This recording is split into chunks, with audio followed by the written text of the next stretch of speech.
Hey moms, it's Laura Ollinger. Welcome to the Positively Healthy Mom podcast. Because there's no manual for the hardest job in the world. Hello, everyone. Welcome to today's episode of the Positively Healthy Mom. Today we have Amanda Trisdale, who is an amazing mother. She has an awesome 13-year-old daughter. Her name is Lita Rundell. And it just so happens that you are the CEO of a dance studio that you founded with your daughter called Autistic Wings Dance Company. And so why don't you tell us a little bit about how you got started with that, Amanda? Well, Lita is autistic herself. She is an amazing tap dancer. She works with some of the biggest names in the industry. She is a member of Chloe Arnold's international youth tap company, Soul Talk. It's some of the best tap dancers in the world, not just in the US. Wow. She's always thrived in that area, but she's always had difficulties with her autism fitting in traditional dance studios. It's not the fault of the traditional dance studios, but they're built for neurotypical kids. They're not built for that slightly weird, miswired child like my daughter is. She's too good for the autistic classes because those focus on kids who can't dance, but she gets lost in the neurotypical classes and things she does, which are just autistic, like she doesn't like looking people in the eyes. She stims. She's rather shy and mousy with her voice sometimes. These get taken as her being disrespectful to the adults in her life. Even though there's things she can't control, it winds up creating some miscommunication between the adults and her to the point last fall she got fed up and went, "The adults are all bullying me." I don't think they meant to bully her, but in her mind, that's what they were doing. And she's like, "I work with Emmy-nominated choreographers. I work with Tony Award-winning choreographers. If they're doing this to me, what are they doing to other dancers?" And so she decided she needed to build a nonprofit dance studio for dancers on the spectrum. Wow, that's like quite an ambitious dream for, if this was a year ago, a 12-year-old, that's incredible. And so it sounds like you were able to help her fulfill this dream. How did that all happen? It's probably easier than expected when you go up to the IRS because you have to get, their permission to become a nonprofit. And I went, "This is what we're doing." And the IRS went, "Okay, check. Nobody else is doing that." Wow. Um, the dance community still is a little leery of us, but the autistic community here in Colorado Springs, the therapists, the providers have all jumped on board going, "This is something that needs to be done, and it needs to be done from the perspective of people in the community who know what they need." A lot of the autism classes are done from people outside the community that don't know as much about autism. They have great hearts. They just don't know what autism is. And so when you're coming up to the community and going, "Hey, we're going to have a dance studio version of an IEP." Everyone has been jumping on board on that one. And I was like, yeah, that just seems normal. Um, Mm. and we're having small class sizes versus, normal dance classes. Lita's 13. Those classes can get 20, 30 kids in a class. Our Mm. classes never go above 5. We're also offering for the I like to call them the older kids, the 18 to 99-year-olds, because there's not anything for them. Once you turn 18, autism, things like this disappear. Well, this sounds like such a great program. I bet every city and town in the country could really use you as guidance for what they should be doing as well to provide these resources and this great, wonderful program. Okay, I know you and Lita also have a podcast together. Can you tell us about the podcast? We do. It kind of started as she was trying to help a friend's mom out and doing stuff for her friend's mom's dance store. Because what do you do as a teenager? You get on YouTube and do stuff like that. But then the studio's Facebook page got hacked. Oh, wow. And my then 12-year-old went, "Well, I guess we need a podcast, Mom, because they can't hack a podcast." Smart. And so, it's now 2 days a week. On Tuesdays, we focus more on tap because that is what she loves. It is actually what her stimming is she stims complicated tap moves. Oh, okay. which has gotten her in trouble at dance studios because they try to correct it. And I'm like, you realize that's subconscious and she's not conscious of what she's doing. And they're like, oh, but I can still correct the technique. And it's like, have fun with that. Yeah, yeah. Um, and then on Fridays, we're bringing in a lot of experts from the autism community because we've noticed a lot of parents, they're not from this world. I have autism myself. It's a world I grew up in. It's a world I know.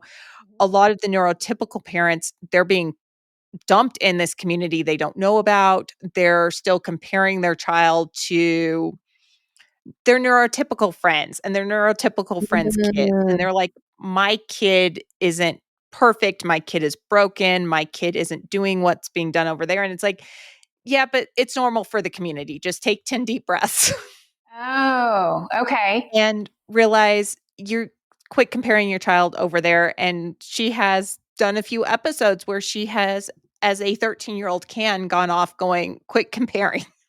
Mm. Yeah, and I mean it's such a big topic. In fact, it's one that I focus on as well, both because of teenagers spending so much time on social media comparing themselves, and then also the moms and the adults do it too. We're all comparing, and honestly, there is a part of this that literally goes back to our ancestral roots, where there was times where we, needed to compare to survive. Like we needed to compare to see who has the resources, who's the strongest person, who's, able to lead the tribe or whatever, type of group that they were in. And so there was part of that was survival. But since we're no longer in that age, we're not needing to, fight for food, so to speak, in the one beautiful, country that we live in. We're fortunate, most of us, not all of us, to have, access to food. And so that's the thing. It's like when we get to this thing where it's not an issue of survival, but it's just done out of like kind of our brains are wired to do that, it becomes a real unhealthy mental habit to be doing. And so what do you do or say to encourage people to not compare? After I stop laughing sometimes, because I am terrible at it, they'll sit there and go, I want my kid to be like Elon Musk, Steve Jobs, Alan Menken. And I'm like, if you wanted neurotypical, those are not the three I would pick. um, there is something every kid is good at because they will compare like their children to my daughter and go, well, my child isn't as good in tap as your child is. And I'm like, trust me, you do not want necessarily to live the life we have to live.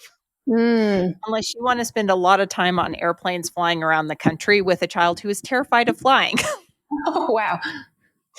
Um, and she's homeschooled, she puts in about 5 hours a day practicing. Our entire life revolves around dance. We're even building a dance studio. That's not what you wanna do in your life. You need to realize that each child has something unique and special to them. They all have something they're good at, Mm-hmm. and you need to lean into that versus losing joy going, well, but my child isn't perfect. Your child is perfect just the way they are. Yeah, yeah. That's just such great advice. And so, what about the times we had talked where in the past you maybe felt blamed or somehow someone was blaming you? There's this kind of blame culture. So tell me about that. Especially with having an autistic kid, the amount of times I've gotten yelled at by doctors and I'm like, yeah, I come from a PhD. I may think that MDs are just glorified master's degrees. There's definitely a little academia still in me. But they're like, "Well, your child's not doing XYZ." And I'm like, you do realize she's autistic." Especially like we were in the ER once and they were complaining that she was acting immature and not understanding them. And I'm like, she's autistic. At the time, she was nonverbal. She didn't have receptive or expressive abilities. And I'm like, you are asking a nonverbal child to interact with you. Have you guys gone insane? I've had therapists go, well, this is somehow something you've done. And I'm like, yeah, I've read the papers. It's not something I've done. Yeah, yeah. Um, Other parents going, well, she's melting down. If you just would discipline her more. No, the meltdown comes from she's not understanding what's going on. She's been overloaded. Are you guys, I get it. Everyone's sitting there thinking if you're just a better parent, your child wouldn't be autistic. There are Mm. plenty of papers that say differently. Mm-hmm. Mm-hmm. So it sounds like you've had to build up some pretty thick skin, or maybe you already had thick skin in the first place, but you somehow learned to not take it personally and just kind of push back and say, no, sorry, that's not right. Like how have you learned that? I I've done politics for 20 years. I'm pretty sure I got some thick skin there. Mm. Growing up autistic, I also got all this as a kid where I back then you had even more therapists going, "Well, if you would just stop being autistic." Nice to know you think that's a possibility. It's not really, but thanks for the suggestion. Yeah. And it was I've gotta be the one protecting her from all these people who don't understand. They don't know what they're doing wrong, but they're Mm-hmm. gonna blame the parents because 'cause they're like, "Well, if you just" and it's not your fault. You feel like it's your fault when everyone's yelling at you, Mm-hmm. especially when it's coming from, like, the medical fields or the teachers or the dance teachers, because you look at them as though they're experts when they're not experts in your child.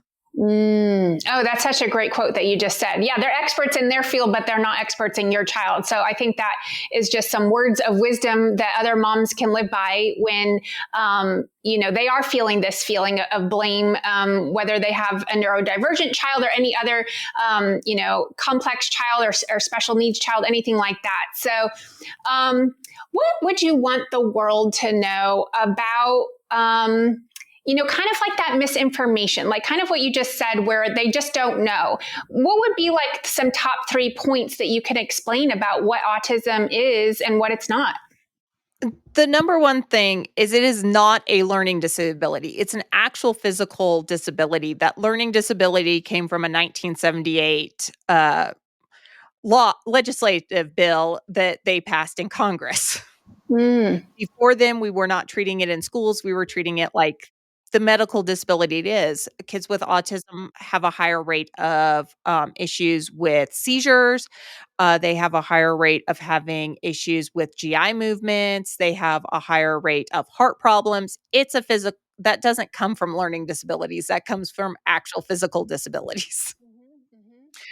Um, they're not stupid. The number of dance teachers Lita has had that are like, "Oh, well, she's has the mental capacity of a 3-year-old because that's what autism is." They're not stupid. They just don't express themselves the same way you would expect. She's a brilliant young woman. She can actually carry on a conversation when she wants to now. And she can be very snarky when she wants to now. She's definitely a teenager. But the number of people who hear she's autistic and they're like, "Oh, so she's like a 2 has a 2-year-old mind?" Oh, yeah. And I don't know why that is still something that we have, wrongfully kept in the, lexicon, and just because they're not speaking doesn't mean they're nonverbal. There's a lot of difference between Lita was because she didn't have the receptive, but a lot of these nonverbal kids they do have receptive. It's that they don't have expressive, and expressive is very difficult, especially with the English language. English language is hard for anyone. Yeah.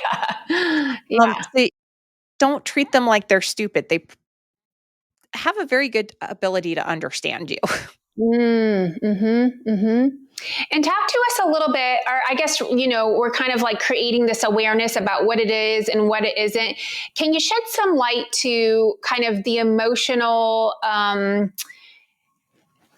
reflective process, compared? Well, we just said we're not going to compare, but like, what is it in the emotional world? It's a spectrum on that. You will have kids who completely understand the social emotional awareness that they should. You will have kids who don't understand the emotional what they should feel emotionally, and are much more like Spock from Star Trek. More Vulcan in their thought process, but they know that they should be feeling it, which kind of aggravates them a little bit. But I mean, you have that, I think, within the neurotypical still that some kids understand their emotions better than other kids understand their emotions. The difference with autistic kids is they get lucky if and get to go to therapies to try and explain emotions. Mm, mm-hmm, mm-hmm. which Yeah. probably could help all of us if we went to occupational therapy to discuss how to deal with emotions.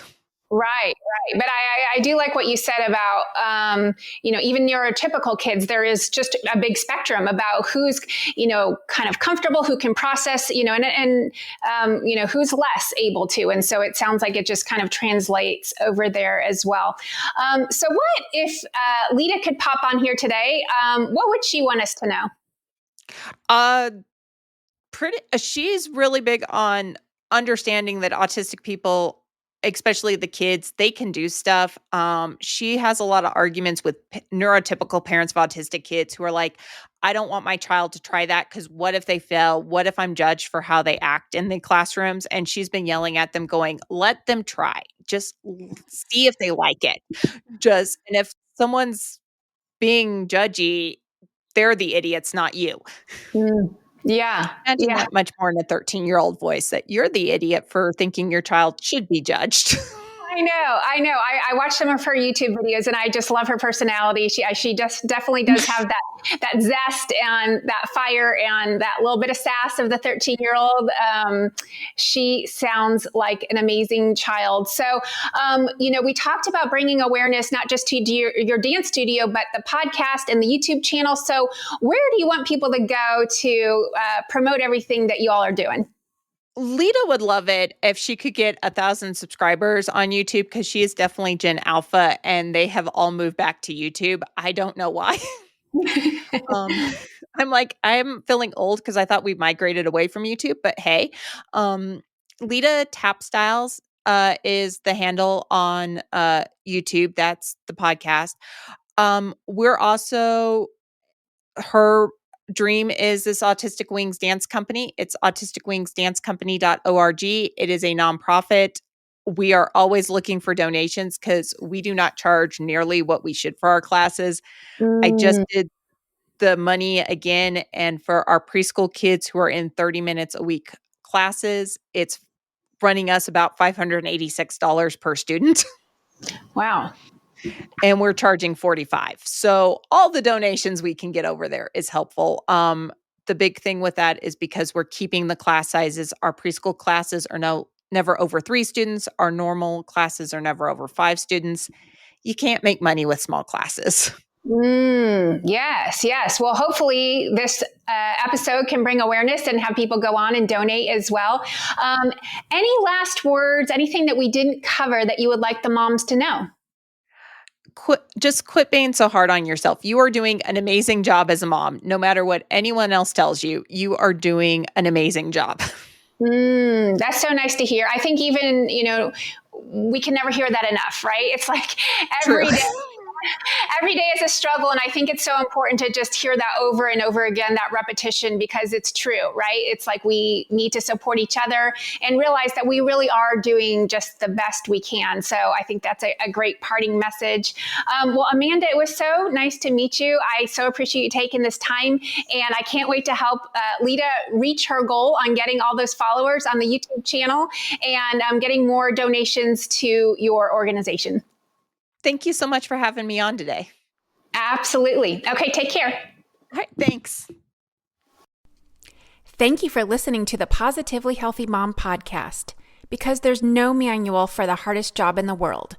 Don't forget to subscribe and share with your friends.